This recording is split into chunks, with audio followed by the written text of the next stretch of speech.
লাল হচ্ছে আমাদের শহীদদের রক্ত। এটা সূর্যের চেয়েও দামি। এই রক্ত দেওয়া শুরু করেছিল এই জাতি 47 সালে। তখন থেকে রক্ত দিয়ে দিয়ে 24-এর 5 আগস্ট পর্যন্ত এই রক্ত দেওয়া অব্যাহত হয়েছিল। দুঃখের বিষয় 47-এর পরেও জাতি স্বাধীনতার সুফল ভোগ করতে পারেনি। আবার 71-এর পরেও জাতির স্বাধীনতা হাইজ্যাক হয়ে গিয়েছিল। আজ পর্যন্ত কোনো জবাব নাই এই জাতির সামনে। কেন সেটির মুক্তিযুদ্ধের সর্বাধিনায়ক পাকিস্তানি আর্মির আত্মসমর্পণ অনুষ্ঠানে থাকতে পারলেন না? কেন তাকে পদে পদে অপমানিত করা হয়েছে? কেন তার স্বীকৃতি নেই? কেন যিনি স্বাধীনতার ঘোষণা দিয়েছিলেন জিয়াউর রহমান সাহেব, তার স্বীকৃতি নেই? তারা সকলের অবদানকে ম্লান করে, আমি আগেই বলেছি, একটা পরিবারের সম্পদে পরিণত করেছিল বাংলাদেশের স্বাধীনতা। মুক্তিযুদ্ধের চেতনার নামে তারা জাতিকে শোষণ করেছে, ধোঁকা দিয়েছে, জাতির উপর জুলুম করেছে, জাতির অধিকার কেড়ে নিয়েছে, জাতিকে দাসে পরিণত করেছে। বিশেষভাবে অভিনন্দন জানাই। যে লড়াই শুরু হয়েছিল 72 সাল থেকে সত্যিকারের স্বাধীনতার সুফল ভোগ করার জন্য, জনগণের হাতে স্বাধীনতার সুফল তুলে দেওয়ার জন্য, সেই লড়াইয়ের একটা পর্ব সমাপ্ত হয়েছে 24-এর 5ই আগস্ট। এই 24-এর লড়াইয়েও জনগণকে নিজ দেশের স্বৈর শাসকের হাতে জীবন দিতে হয়েছে। তারা জনগণের জীবনকে পাত্তাই দেয়নি। গুলি করেছে মাটি থেকে, গুলি করেছে আকাশ থেকে, গুলি করে জনগণের বুক ঝাঁঝরা করে দিয়েছে। এই লড়াইয়ের প্রতীক হচ্ছে শহীদ আবু সাঈদ। হাতের মধ্যে কোনো আগ্নেয়াস্ত্র ছিল না, বোমা ছিল না, ককটেল ছিল না, খালি হাতে আরেক হাতে রাবারের একটা স্টিক নিয়ে সে দাঁড়িয়েছিল। সে বলেছিল, বুকের ভিতরে তুমুল ঝড়, বুক পেতেছি, গুলি কর। সেই জ্বরটা কি ছিল? সেই জ্বর কি একা তার ছিল? নিশ্চয়ই না। বাংলাদেশের অধিকার কেড়ে নিয়ে, জনগণের অধিকার কেড়ে নিয়ে জনগণকে যে দাসে পরিণত করাইছিল, সেই ঝড় তার বুকের মধ্যে ছিল।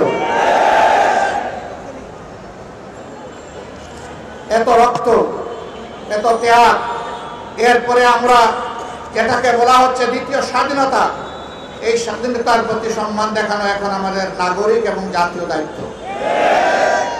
জীবন দিয়ে যারা বিদায় নিয়েছে তারাও আমাদের জাতীয় বীর। এই লড়াইয়ের ময়দানে দেশে বিদেশে যারা শরীক হয়েছে তারাও আমাদের জাতীয় বীর। আমরা জাতীয় বীর দেখে আমাদের উচ্চ শিখরে রেখে তাদেরকে আমরা সম্মান জানাতে চাই।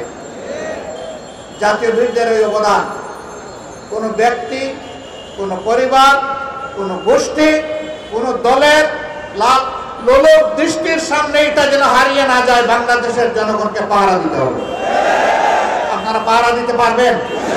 তাদেরকে তৈরি হতে হবে ইনশাআল্লাহ।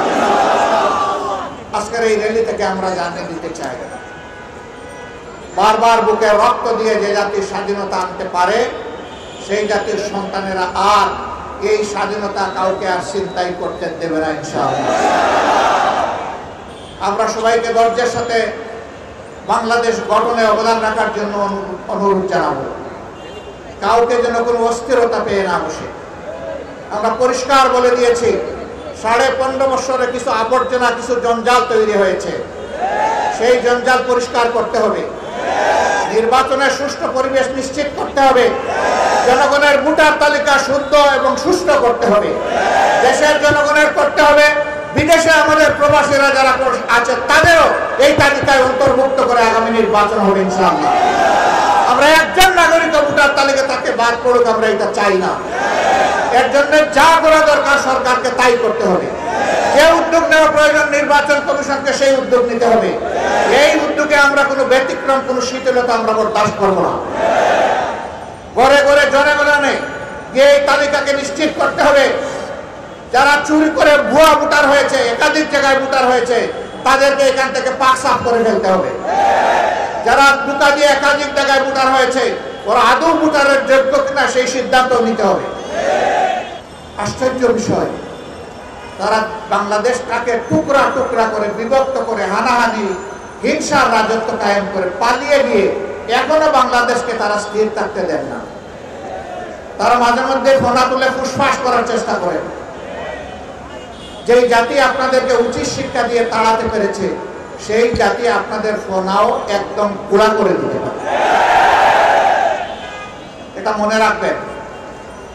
এই দেশের যোদ্ধা 2 লাখ 4 লাখ নয়, এই দেশের যোদ্ধা মিনিমাম 10 কোটি। এই 10 কোটি যোদ্ধার 20 কোটি হাত সদা প্রস্তুত যে কোনো ষড়যন্ত্র রুখে দেওয়ার জন্য। আমরা আল্লাহ তাআলার সাহায্য চাই, আমরা যেন অন্যায় এবং অসত্যের বিরুদ্ধে আপোষহীন লড়াই করতে পারি। প্রিয় দেশবাসী, আসুন আমরা আরেকবার অঙ্গীকার করি আজকের এই বিজয় দিবসে আমরা অবশ্যই দেশকে ভালোবাসবো।